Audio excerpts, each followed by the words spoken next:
আমরা যখন জোটক বিচার করি তখন আমরা ভকুট এবং নারী দেখি। দর্শক বন্ধু, যদি দুজন ছেলে মেয়ের মধ্যে নারী ম্যাচিং না হয়, তাদের সন্তান সন্ততি হওয়া 90% সম্ভব নয়। এটা আমি চ্যালেঞ্জ দিয়ে বলছি। যদি নারী ম্যাচিং না হয়, নারীর যদি মিল না হয়, তাহলে কিন্তু 90% ক্ষেত্রে তাদের সন্তান সন্ততি হওয়ার চান্স নেই।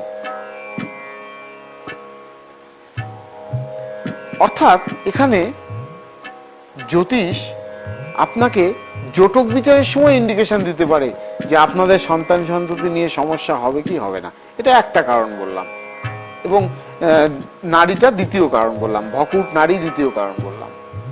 এবার দেখুন, সন্তান বাবার ক্ষেত্রে অর্থাৎ পুরুষের ক্ষেত্রে সন্তান প্রদানকারী গ্রহ বা গ্রহের কারক কে আপনার হরোস্কোপে, সেটা জানতে হবে। মেয়ের ক্ষেত্রে সন্তান ধারণকারী গ্রহ বা তার কারক কে জানতে হবে। তারা যদি কোনোভাবে পীড়িত হয়, নিচস্থ হয়, অস্ত হয়, পাপগ্রহ দ্বারা বেষ্টিত হয়, তাহলে কিন্তু সন্তান সন্ততি হতে চায়।